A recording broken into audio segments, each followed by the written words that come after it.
재림에 대한 말씀을 살펴보고 있는데요. 주의 재림을 사모하고 있는가? 라는 질문으로 재림에 대한 말씀을 살펴보는 이 포문을 열었었습니다. 구원의 은혜를 통해 예수 그리스도의 사랑을 체험한 사람은 바로 그 예수 그리스도를 사랑하게 됩니다. 사랑해야만 해서가 아니라 주의 사랑을 체험하면 그 사랑에 감동되고 감화되어서 주님을 사랑하게 되는 거죠. 마음 다해 주님을 사랑하는 자는 주님이 다시 오신다라는 약속을 사모하게 되어 있습니다. 그러므로 주의 재림을 사모하는가라는 것은 주님을 사랑하고 있는가라는 질문으로 바꿔서 확인해 볼 수가 있고, 정말로 우리가 주님을 사랑하고 있다면 우리는 주의 재림도 사모하며 기대하고 있어야 하는 것이죠. 재림의 목적은 우리들에게 가져다 주는 유익도 분명히 있지만 가장 궁극적인 제1의 목적은 주님의 영광이다라는 것을 말씀을 통해 살펴보았습니다. 그러므로 재림을 준비하는 데 있어서 중요한 것은 자기 자신을 위해서 재림을 준비하는 것이 아니라 주의 영광을 위해서 재림을 준비해야 됨을, 우리가 뭘 준비해서 재림을 완성시킬 수 있는 것이 아니지만 주님을 사모하기 때문에 그 주님을 위해서 우리가 연약하고 부족하다 할지라도 주님을 기쁘시게 해드리기 위해서 주의 영광을 위해서 재림을 깨어서 준비하게 되어 있는 것이죠. 그것이 오늘이라는 삶을 깨어 있으면서 영적 싸움을 잘 감당하는, 내 힘으로 안 되기 때문에 주님을 더욱 찾고 의지하면서 주님이 이기신다라는 것을 선포하며 확인하는 삶을 살아가게 되어 있는 것입니다. 재림 때에 주님은 온전히 성도들에게 영광을 받기 위해서 재림 때에 성도들을 놀라게 하십니다. 그래서 성도들이 놀랍게 여김을 받아서 영광을 주께 돌리게 되는 거죠. 이걸 다른 말로 표현하면 재림 때에 주님은 은혜를 베푸시는데 성도들이 놀랄 만큼 큰 은혜를, 우리가 생각하고 기대한 것 이상의 은혜를 가져다 주셔서 감탄하고 감동하게 만들어 주시고, 그 감탄과 감동으로 인해서 영원히 주님을 찬양하고 경배를 하게 되어짐을 분명히 되새겼습니다. 주님이 베푸시는 이 재림 때에 가져다 주시는 놀랄만한 은혜는 오직 믿음으로 받게 됩니다. 구원의 은혜인데요, 그것은 우리가 생각하는 것보다도 훨씬 크고 놀라운 일이 될 것임을 말씀을 통해 되새겨 보았습니다. 특별히 이 구원은 전적으로 주님이 시작하셨고 우리가 믿음으로 그 구원의 은혜를 이 땅에서 받지만 주님 다시 오실 때 완성되어지는 그 구원의 은혜는 이미 구원의 은혜를 받은 다음에 이제부터는 우리의 노력으로 구원의 완성을 이루는 게 아니라 그것조차도 주님이 완성해서 우리에게 가져다 주시는 것임을 분명히 되새겨 보았습니다. 특별히 이 구원의 완성, 영원한 생명을 누리게 하시기 위해서 그 구원의 완성 때에 우리에게 부활의 몸을 주님이 주시는데, 그 부활의 몸은 영원한 삶을 사는데 꼭 있어야 되는 것이죠. 지금 이 육체는 약하고 속된 것으로 영혼을 영광스럽게 살 수 없습니다. 그래서 영광스럽고 강한 이 영의 몸을 주님이 다시 오실 때 우리에게 부활을 일하는 것을 통해서 가져다 주심을 우리는 분명히 되새겨 보았습니다. 너무 잘 알고 있는 부분이겠지만 오늘은 주님의 진노에서 우리를 건지시는 날이 재림의 날임을 살펴보고자 합니다. 재림 때에 이루어지는 것은 두 가지죠. 믿지 않는 자들에게는 심판, 믿는 자들에게는 구원입니다. 이 심판이라는 것은 주님의 진노가 내리는, 진노가 쏟아지는 것입니다. 계시록 말씀을 재림에 대해서 살펴보면서 여러 번 인용했었는데요. 우리는 재림의 때에 주님이 다시 오실 때에 하나님의 진노가 믿지 않는 자들에게, 죄인들에게, 죄를 용서받지 못한 악인들에게 부어지는 것으로 이해하지만 하나님만 진노하시는 게 아니라 예수 그리스도도 진노하십니다. 계시록 6장 16절 17절 말씀에 보면 산들과 바위에게 말하되 우리 위에 떨어져 보좌에 앉으신 이의 얼굴에서와 그 어린 양의 진노에서 우리를 가리라. 그들의 진노의 큰 날이 이르렀으니 누가 능히 서리요 하더라. 보좌에 앉으신 이 성부 하나님의 얼굴, 그 믿지 않는 자들을 향한 진노의 얼굴에서 가려달라는 것입니다. 그런데 그의 진노의 큰 날이 아니라 그들의 진노의 큰 날이라고 명확히 묘사하면서 그 앞부분에 그 어린 양의 진노에서 우리를 가리라라고 보좌에 앉으신 이와 어린 양의 진노, 바로 이 계시록에서 어린 양은 예수 그리스도를 분명히 가리키는 거죠. 그러므로 주님 다시 오실 때의 재림의 날에 주님이 어떤 일을 행하시냐? 진노를 쏟는 거예요. 왜냐하면 성부 하나님께서 성자 하나님이신 예수 그리스도께 심판을 맡기셨습니다. 이건 예수님이 직접 말씀하신 거죠. 요한복음 5장 말씀에 보면 아버지께서 아무도 심판하지 아니하시고 심판을 다 아들에게 맡기셨다라고 분명히 말씀하셨습니다. 또 이어서 보면 내내 요한복음 5장에 있는 말씀인데 또 인자됨으로 말미암아 심판하는 권한을 주셨느니라. 아버지께서 성자 하나님 예수 그리스도께 심판하는 권한을 다 맡기셨습니다. 이유는 그분이 인자이시기 때문입니다. 인자라는 말이 뭐예요? 사람의 아들이죠. 그러니까 하나님이신 본래 하나님이신 그분이 사람의 몸을 입고 사람의 아들로 다윗의 후손으로 이 땅에 오셨습니다. 왜 오셨어요? 세상을 사랑하셔서 오셨습니다. 세상을 사랑해서 세상 가운데 오시기 위해 인자가 되신 거예요.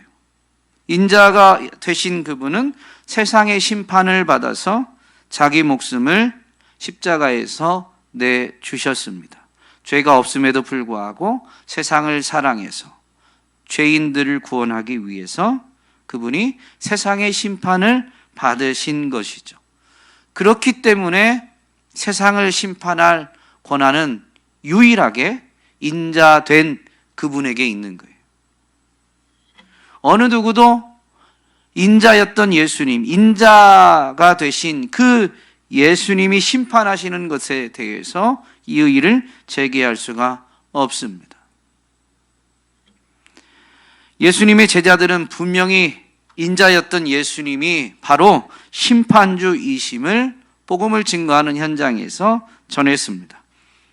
사도 베드로는 고넬료에게 이방인이죠. 복음을 전할 때 사도행전 10장 42절 말씀에 보니까 이렇게 증거합니다. 하나님이 살아있는 자와 죽은 자의 재판장으로 정하신 자가 곧 이 사람인 것을 증언하게 하셨다.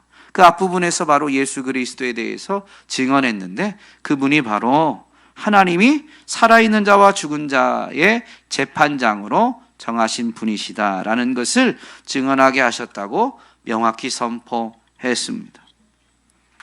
사도 바울도 마찬가지죠. 그가 복음을 전하는 현장에서 분명히 이렇게 전하는데 아덴에서의 그의 설교가 사도행전에 기록되어져 있는데 17장 31절 말씀에 보면 이는 정하신 사람으로 하여금 천하를 공의로 심판할 날을 작정하시고 이에 그를 죽은 자 가운데서 다시 살리신 것으로 모든 사람에게 믿을 만한 증거를 주셨음이니라.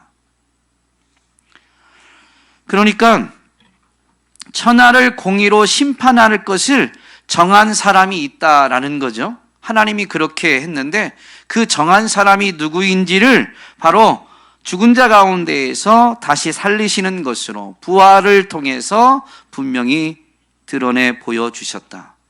부활하신 예수 그리스도가 심판장이다, 심판주다라는 것을 선포한 것입니다.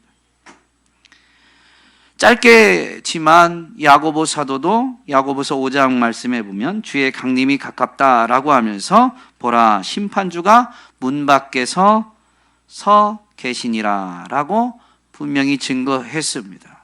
이때 야고보서에서 주로 일컬어진 주의 강림이 가깝다, 다시 오시는 주는 바로 예수 그리스도를 가리키는 거고 그분이 심판주로 문 밖에 서 계시다라고 명확히 선포했습니다. 사도들마다, 즉 사도들이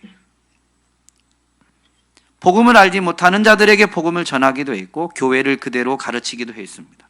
그러므로 증거되어야 될 복음이 바로 예수 그리스도일 뿐만 아니라 교회가 분명히 들어야 될 말씀이 뭐냐면 예수님이 다시 오셔서 심판하신다라는 것입니다. 예수님은 하나님 나라를 가르치실 때 비유로 가르치시면서 분명히 재림에 대해서도 말씀하셨는데 그때 주님이 징계하실 것을, 진노하실 것을 비유로 말씀하셨습니다. 마태복음 24장에 보면 종의 비유를 통해서 주인이 때를 정하지 않고 집에 오는데 착한 종과 악한 종이 있죠. 그 주인이 더디 오리라 라고 생각해서 술을 먹고 자기 마음대로 행동하는 건 악한 종, 언제 올지 모르지만 주인이 명령대로 행하는 종은 착한 종입니다. 그래서 주인의 명령대로 행하다가 주인을 맞이하는 그 종, 착한 종은 상을 받게 될 것이고 악한 종에 대해서는 이렇게 말씀하십니다. 만일 그 악한 종이 마음에 생각하기를 주인이 더디 오리라 하여 동료들을 때리며 술 친구들과 더불어 먹고 마시게 되면 생각지 않은 날 알지 못하는 시각에 그 종의 주인이 이르러 엄히 때리고 외식하는 자가 받는 벌에 처하리니 거기서 슬피 울며 이를 갈리라. 엄히 때리고 외식하는 자가 받는 벌에 처한다. 종이었던 그 사람에게는 주인이 외식하는 자가 받는 벌만 내리는 게 아니라요, 분명히 주인이 어떤 분인지를 만났고 알고 있는 거예요. 그런데도 자기 생각에 사로잡혀서 주인이 더디 오리라 라고 하면서 자기 하고 싶은 대로 하다가 알지 못하는 때에 주인이 오게 되면 주님이 다시 오셨을 때 어떻게 한다고요? 그 종은 주인이 엄히 때린다라고. 그 주인은 지금 예수님 자신을 비유한 거거든요.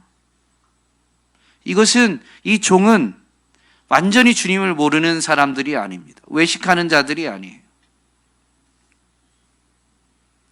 주님의 가르침에 보면 예수님을 주여 주여라고 부르는 사람 중에 주님이 모른다고 할 사람이 있는 것을, 종이었는데 주인이 알지 못하는 때에 왔을 때 이렇게 주인의 진노를 받게 될 종이 있음을 분명히 말씀하셨고, 주님은 그들을 그래도 종이었으니까 오히려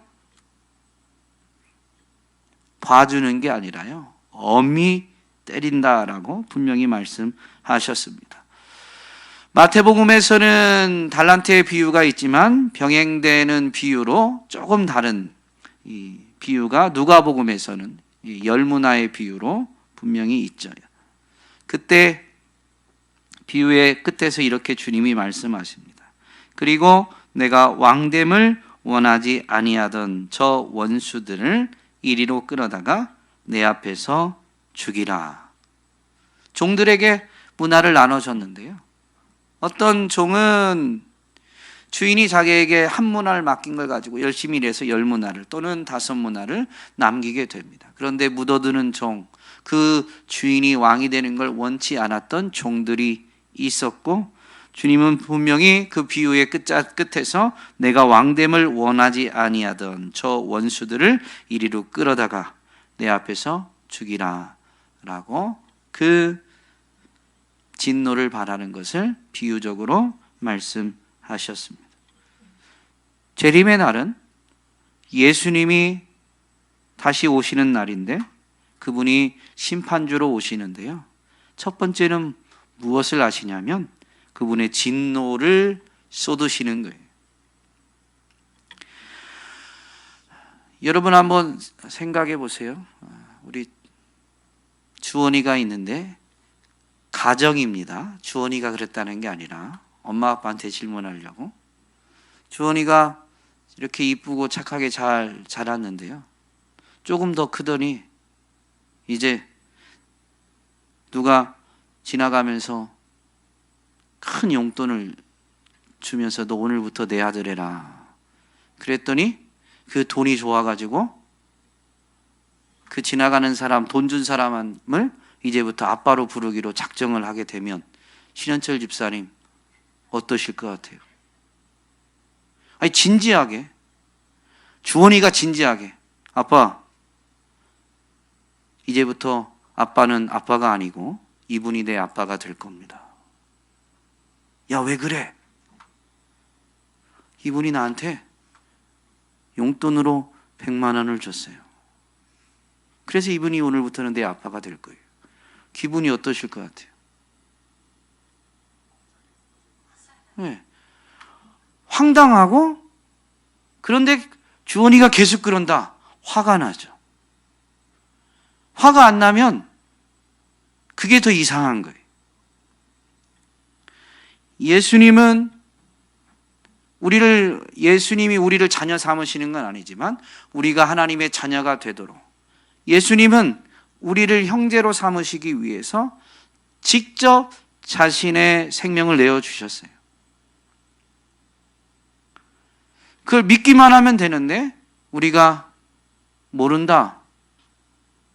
또는 세상에 있는 게 너무 좋아가지고 주님은 나랑 상관없다. 근데 그게 주님 다시 오실 때는 다 드러나거든요. 주님이 어떤 마음이 있겠어요? 화가 나는 거죠. 내가 너한테 어떻게 했는데. 그거를 모른다 하고 외면했다. 화가 나는 거죠. 주님이 다시 오실 때 진노하는 것은 성부 하나님의 진노도 마찬가지고 성자 하나님의 진노도 마찬가지이지만 성부 하나님은 이 심판의 권한을 성자 하나님께 다 맡기셨으니까 심판주로 오시는 주님이 예수 그리스도께서 진노를 쏟는 것은 당연한 거예요. 아니 오히려 마땅하고 합당한 거죠. 그렇게 하지 않는다면 그게 이상한 거죠.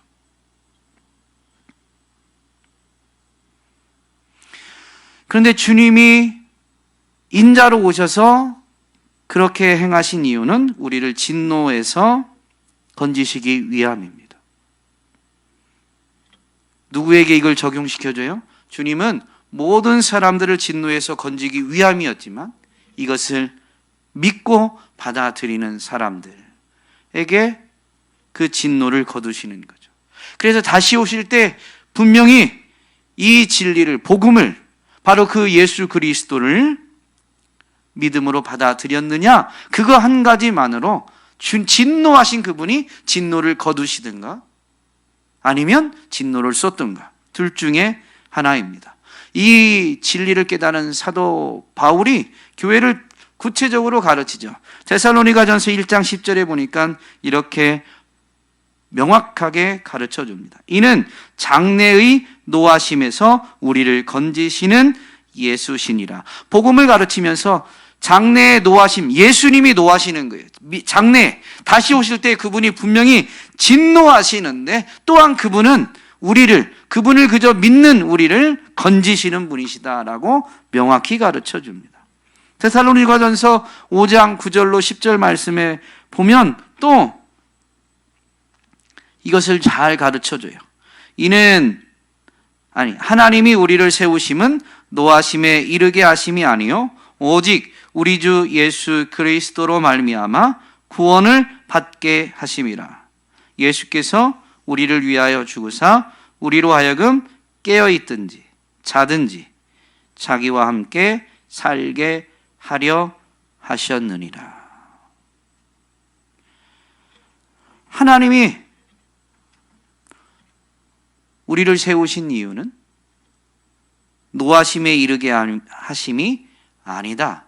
하나님의 뜻과 계획은 우리가 예수 그리스도로 말미암아 구원을 받는 것입니다. 그 하나님의 뜻과 계획을 예수님이 이루셨죠. 예수께서 우리를 위하여 죽으사 우리로 하여금 깨어 있든지 자든지, 이때 깨어 있든지 자든지는 믿음이 있고 없고를 말하는 게 아닙니다. 살아 있든지 이미 죽었든지 자기와 함께 살게 하려 하셨느니라. 주님 다시 오실 때 그때 살아서 주님 재림을 맞이하든 이미 죽어서 잠자고 있든 주님 다시 오실 때에는 모두 주님과 함께 살게 하기 위해서 예수님이 우리를 위해서 십자가에서 죽어주셨다라고 명확하게 가르쳐 줍니다. 주님이 십자가에서 나를 위해 죽으셨다라는 것을 믿는 자들에게는 주님이 진노를 거두시고 그 진노에서 우리를 친히 구원해 주시는 것입니다. 오늘 본문이 이것을 잘 보여주는데요. 너희로 환난을 받게 하는 자들에게는 환난으로 갚으시고, 지금 교회가 믿음을 지키기 위해서 고난을 받고 있어요. 그런데 그 고난을 받는 것은 하나님의 나라에 합당한 자로 빚어가는 과정임을 앞부분에서 분명히 말씀했죠. 그러면서 바로 이 고난을 받게 한 그 사람들, 너희로 환난을 받게 하는 자들에게 환난으로 갚으신다. 환난을 받는 너희에게는 우리와 함께 안식으로 갚으시는데 언제 이 갚으심이 이루어지느냐? 주 예수께서 자기의 능력의 천사들과 함께 하늘로부터 불꽃 가운데 나타나실 때라는 거죠. 즉 주님의 재림의 날에 주님이 친히 보복하심이 이루어진다라는 것입니다. 우리가 지금 이 말씀 묵상을 매일 성경으로 하면서 예레미야서를 묵상하고 있죠. 예레미야서는 맨 심판의 말씀이에요. 계속 심판의 말씀. 새벽마다 설교하는 게 어렵습니다. 한 얘기 또 하고 한 얘기 또 하고. 그러나 분명히 잊지 말아야 돼요. 주님은 심판하러 오시는데 그 심판의 대상이지만 믿는 자들에게는 진노를 거두시고, 그래서 진노를 쏟는 것이 주님을 믿는 그 믿음을 지킨 자들에게는 신원하시는 날, 보복해 주시는 날이 됩니다. 여러분, 이것을 되새기면, 즉 주의 재림이 어떤 날인지, 주의 재림의 날에 무엇이 이루어지는 것인지를 분명히 되새기면 믿는 자들에게 어떤 은혜가 있을까요?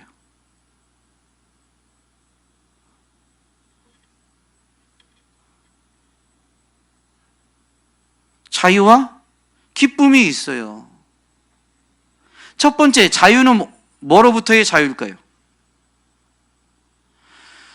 우리가 고난을 받을 이유가 없는데 믿음 때문에 고난을 받게 됐어요. 그러면 여러분 어때요?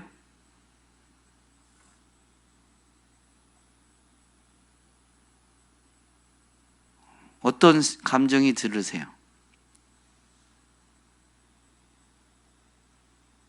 속상하고 억울하기도 하죠. 나는 믿음을 지키려고 했는데 세상에서는 오히려 자꾸 고난을 안 믿는 사람들로부터 핍박을, 환난을 받게 된다라는 것이죠. 우리는 진리를 붙들고 살아가다가 이런 일을 겪으니까 불법을 행하면서 겪는 게 아니고 진리를 따라가다가 겪게 되니까 분명히 속상하고 화가 납니다. 억울하죠. 화가 나죠. 그러면 감정적으로 하면 어떻게 될까요? 여러분 억울했을 때, 화가 났을 때 어땠어요? 다 성인들만 계셔가지고 그냥. 운전하다가 운전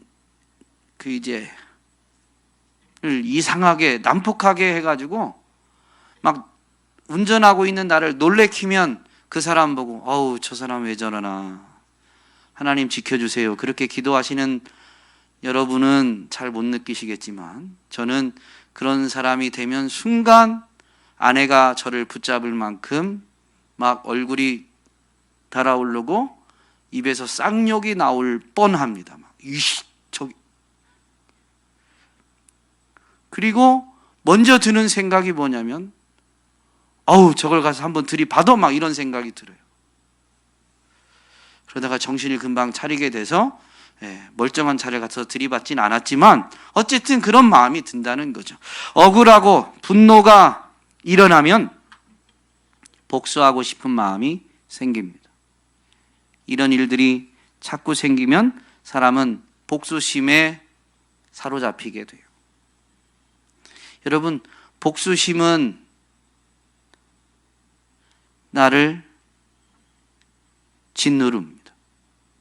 왜냐하면 이 복수심이라는 게 내가 당한 것에 보복 심리가 있어서 플러스 알파를 얹어야 감정적으로는 통쾌하거든요. 그러니까 이게 상상의 나래로 펼칠 때 그 사람은 그냥 위협적인 행동을 했을 뿐인데 제가 막 감정이 격양돼서 든 생각이 뭐냐면 나는 가서 그냥 뒤에서 팍 들이받고 싶은 거죠. 너도 한번 당해봐라. 놀래는 정도가 아니라 너는 아주 그냥 확 당해봐라, 막 이런 심리가 있단 말이죠. 근데 이 심리가 계속 쌓여 있다라고 한번 생각해 보세요. 복수심에 사로잡히면 그 복수심이 그 사람의 마음에서 독이 됩니다. 그게 실제적으로 계속 마음에 자리 잡으면 행동으로 저질러지기 전까지는 그 사람을 괴롭혀요. 행동으로 저질러지면 이제 끝인가요? 그렇지 않죠. 분명히 그것은 불법입니다. 그렇기 때문에 자꾸 이 불법으로 말미암아 그 당사자를 올가매고 억누르게 되어 있습니다. 그런데 이 모든 것을 하나님이 보시고 주님이 다시 오실 때 이것을 어떻게 해주신다고요? 좀 전에 예로 든 거 말고 운전할 때 말고 믿음을 지키다가 억울한 일을 당했을 때, 그래서 막 분노가 일 때, 순간 감정적으로는 막 어떻게든 보복하고 싶은 마음이 있지만 주님 다시 오실 때 이걸 갚아주신다, 주님이 친히 갚아주신다라는 생각이 들면 우리는 복수해야 되겠다는 생각에서 자유하죠. 내가 하지 않아도 주님이 보복해 주시니까. 그래서 재림의 날, 이 날이 어떤 날인지를 분명히 되새기면 믿음에 있는 사람, 믿음의 눈을 가진 사람은요, 이 분노, 복수심에서 자유하게 됩니다. 분노의 더 원천적인 건 미움, 원망, 억울함 등이겠죠. 이런 것들이 자잘한 감정처럼 보이지만 쌓이고 쌓이면 우리의 마음이 요동치게 돼 있고 우리는 얽매이고 짓눌리게 되어 있는데, 자꾸 주님을 바라고 주의 재림의 날을 바라보게 되면 자유를 누리게 됩니다. 주님이 보복하신다라는 것 때문에 우리는 또한 자유로워지면서 기쁨을 누리게 되는데요. 그것은 심판받는 자들이 벌을 받으니까 꼬숩다라는 감정으로 받아들이면 안 돼요. 이게 오늘 본문에서 뭐라고 하냐면 공의다. 하나님의 공의다. 하나님의 공의가 이루어지는, 실현되어지는 것 때문에, 그리고 내가 복수심, 미움, 원망, 분노에서 해방되는 것 때문에 우리는 기뻐하게 되는 거지, 다른 사람이 내가 당한 것보다 훨씬 더 어려운 일을 당해서 기뻐한다면 우리는 세상이 던지는, 사단이 속이는 감정에 속는 겁니다. 우리가 정말로 믿음의 눈으로 주의 재림을 바라본다면 이날 주님의 공의가 온전히 이루어짐으로, 주님의 공의가 실현될 때 우리는 온전한 자유를 누리게 되기 때문에 기뻐할 수가 있게 되어지는 것이죠. 그래서 사도 바울은 교회에게 이렇게 권면합니다. 내 사랑하는 자들아, 너희가 친히 원수를 갚지 말고 하나님의 진노하심에 맡기라. 기록되었으되 원수 갚는 것이 내게 있으니 내가 갚으리라고 주께서 말씀하시니라. 내 원수가 줄이거든 먹이고 목마르거든 마시게 하라. 그리함으로 내가 숯불을 그 머리에 쌓아 놓으리라. 악에게 지지 말고 선으로 악을 이기라. 믿음의 사람들이요, 원수를 사랑할 수 있는 이유는 감정이 요동치지 않아서가 아니에요. 믿는 사람도 원수가 있을 수 있고 원수를 보면 감정이 막 분노가 오를 수 있죠. 그런데 그 분노가 오를 때 주님을 바라보고 주의 재림을 바라보면 내가 원수 갚지 않아도 주님이 원수 갚으신다라는 것 때문에, 주님이 이 모든 걸 아시고 주님의 공의를 이루실 것이기 때문에 그걸 내가 하려고 하지 않게 되어져서 자유를 누리게 되고, 나는 그분께 맡기고, 원수 갚는 것은 그분께 맡기고 그분이 기뻐하시는 일, 나로 하여금 원수 갚는 걸 친히 하게 하지 않으시고 주님이 친히 공의로 행하여 주신다라는 것 때문에 이제 나는 주님이 기뻐하시는 일을 할 수 있게 되는 거예요. 근데 주님이 뭐를 기뻐하신다고요? 원수도 사랑하라는 거죠. 내가 할게. 너는 사랑만 하면서 살아.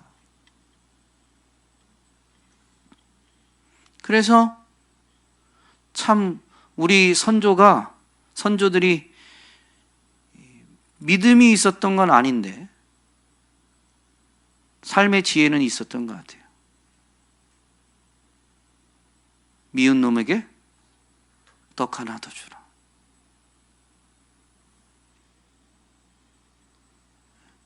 미운 놈을 계속 미워하면 자기가 힘들지만 주님의 이 말씀대로 미운 사람을 사랑할 수 있는 지혜로운 방법 같아요. 내가 원수 안 갚더라도 그를 사랑하는 행위는 내가 할 수 있죠. 감정은 내 마음대로 조절이 안 돼도 행위는 할 수 있어요. 그래서 떡 하나 건네고, 오늘날로 말하면 커피 한 잔, 차 한 잔 사주게 되는. 그래서 우리는 어떻게 되냐? 악에게 지지 않고 오히려 선으로 악을 이기게 되는 것이죠. 오늘 저와 여러분이 하나님의 공의가 온전히 실현되어 지는 그날에 오늘 우리는 모든 미움, 원망, 분노로 인한 복수심에서 완전히 자유롭게 될 것을 분명히 기대하면서 주의 재림을 기쁨으로 사모하게 되는 저와 여러분이 될 수 있기를, 그 사모하는 마음 때문에 오늘 삶의 자리에서도 우리가 원수 갚는 일에 매이지 않고 선으로 악을 이기게 되는 저와 여러분이 될 수 있기를 주님의 이름으로 축복합니다.